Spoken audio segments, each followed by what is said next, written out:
Autorickshaw হাইওয়েতে নিষেধ একটা যানবাহন, 3 চাক্কা, সোজা কথা। অটোরিকশা না, শুধু অটোরিকশা না, সিএনজিও নিষিদ্ধ।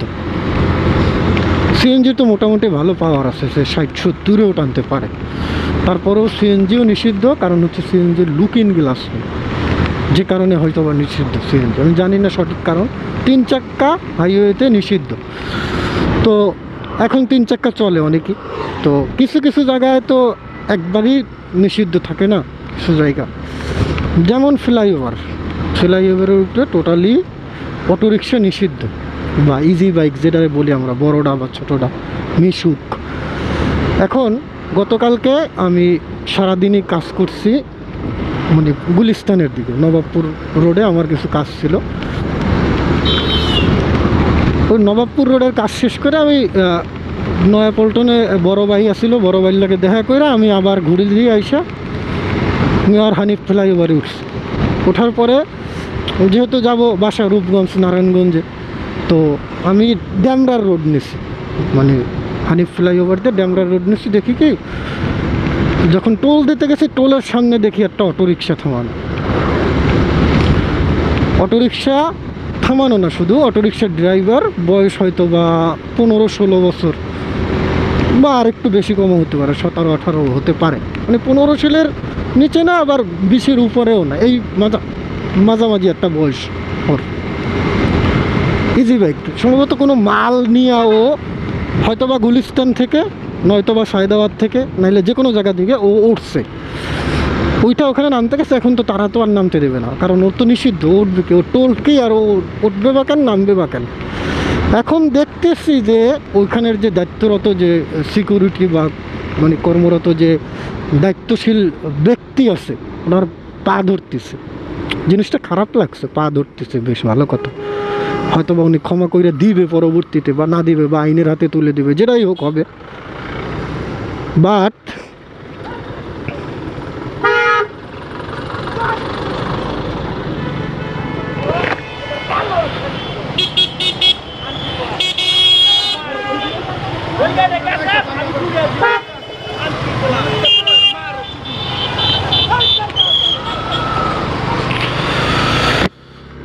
যাই হোক, এক সমস্যার কথা বলতে বলতে আর এক সমস্যা। ওখানে দোষটা ওই প্রাইভেট কারওয়ালারই, কারণ এটা 1/1 রোড।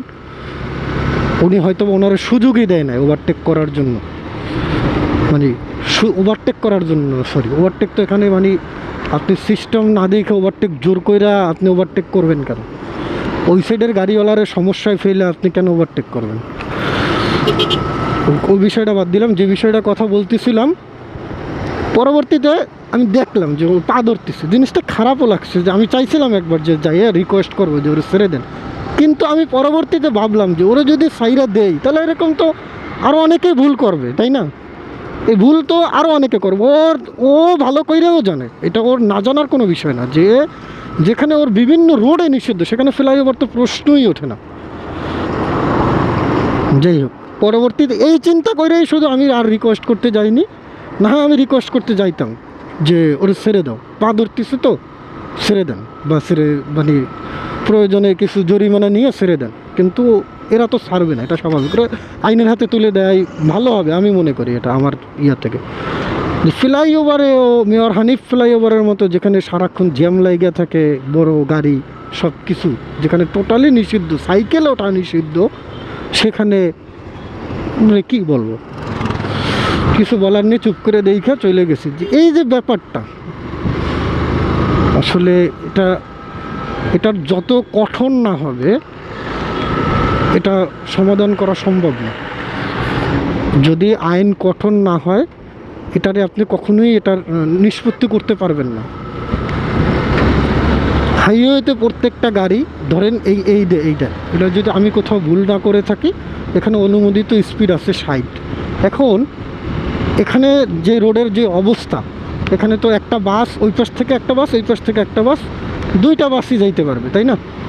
ধরেন সে 60 গতিতেই গেল, আমি তো এখন ওভার স্পিডে আছি, সে সাইডেই গেল, ঠিক আছে? তো সে যে সাইডে যাবে, এখন ওই সাইডে যদি আর একটা গাড়ি থাকে, ও তো ধরেন 30-এ যাচ্ছে, তাই না? মানে অর্ধেক গতিতে যাচ্ছে। ওই পাশে যদি সিরিয়াল গাড়ি থাকে তাহলে এই সিরিয়ালের গাড়ির জন্য ওর কী হবে, একটা পিছনে বাস থাকুক, বাইক থাকুক, বাইক না হয় কাইটে বাইরে হয়ে গেল, প্রাইভেট কার থাকুক, ট্রাক থাকুক, পিক আপ থাকুক, তার কী করতে হবে, ও 30 গতির জন্য তার ওয়েট করতে হবে। যতক্ষণ না পর্যন্ত ওই সাইডের গাড়ি ফাঁকা না হবে ততক্ষণ না পর্যন্ত কিন্তু ও যেতে পারতেছে না এর ওভারটেক করে। কারণ হচ্ছে যাওয়ার মতো জায়গা নেই, এটা একটু সিঙ্গেল রোড, 1x1 রোড, সিঙ্গেলভাবে, আমিও সিঙ্গেলভাবে যাবো, উনিও সিঙ্গেলভাবে আসবে। তো এই জিনিসটা যত আইন যত কঠোর হবে অত এটা নিষ্পত্তি করা সম্ভব। হ্যাঁ চলুক, এটা মানে মাথা ব্যথা দেখে আমরা মাথা কাইটে ফেলাবো না। হাজার হাজার লক্ষ লক্ষ অটো হয়ে গেছে বাংলাদেশ, সেটা বন্ধ করা যাবে না। বাট যেসব রোডে অটো বন্ধের নির্দেশনা আছে, আইন তো আর একবারে মন গড়া কোনো আইন নাই, তাই না? একটা মানুষের পক্ষেও যেরকম থাকে বিপক্ষেও থাকে, মন গড়া কোনো আইন করে না সরকার, সাধারণত করে না। হয়তো বা কোনো সরকার করেও বা করছে, বিগত দিনে আমরা মন গড়া অনেক আইন পাইছি, তাদের মন ইচ্ছে অনেক আইন, কিন্তু যেগুলা জনসাধারণের নিয়ে যেগুলো চিন্তা করা হয় এই আইনগুলো মন করা হয় না কখনো। এই যে অটোর সিদ্ধান্তটা এটা মন করা আসবে না, কারণ এটার পক্ষে বিপক্ষে দুই সাইডেই লোক আছে। তো এই জিনিসটারে যদি বন্ধ না করা যায়, হাইওয়েতে কোনোভাবেই 3 চাক্কার যানবাহন ভালো কিছু বয়ে নিয়ে আসবে না বিপদ ছাড়া। হাইওয়েতে 3 চাক্কার যানবাহন বিপদ ছাড়া ভালো কিছু কখনোই বয়ে নিয়ে আসবে না। যাই হোক, হয়তো বা আইন শৃঙ্খলা বাহিনী আরও কঠোর হবে, একদিন সুফল পাবো ইনশাল্লাহ আমরা। আমাদের বাংলাদেশটাও একদিন ইউরোপ আমেরিকার মতো হয়ে যাবে, হয়তো বা আমরা দেখে যেতে পারবো না, বা হয়তো বা পারতেও পারি দেখে যাওয়ার জন্য, জানি না আমি। তো আশা রাখি হয়তো বা দেখে যাবো, শেষ জীবন যদি আল্লাহ বেশি দিন বাঁচে হয়তো বা দেখেও যেতে পারি। তো এই জিনিসটার জন্য অবশ্যই আইন কঠোর হতে হবে। আইন যদি কঠোর না হয় তো এই জিনিস কখনোই মানে করা সম্ভব না। একটু আগে উত্তরার যে আছে কি যেন বলে, ময়লার খালপাড় থেকে নিয়ে পর্যন্ত কিন্তু অটো নিষিদ্ধ, মানে অটো রিক্সা যারা ব্যাটারি চালিত অটো হাউস বিল্ডিং পর্যন্ত, এই যে মেইন রোডটা এইটাই কিন্তু অটো চলাচল টোটালি নিষিদ্ধ। তো একটা অটো আমি খালপাড় দিয়ে, আমি তো হাতের বামে যাব পাসপোর্ট অফিসের দিকে আর 14 নম্বর সেক্টরের দিকে, আর ও যাবে হলে সোজা বিআরটি এর দিকে যাবে মানে। তো ওরে যেই পুলিশ হাত জাগাইছে যে ওরে ধরবে, অস্তে করে ঠাস করে অটোটা ঘুরাইয়া দিস একটুর জন্য, মানে আমি কোনো রকমেরভাবে ব্রেক করিয়া গাড়িটা রাখছি। পরে তো পুলিশ দৌড় দিচ্ছে পিছনে ওরে ধরবে, বাট ধরতে পারে নাই।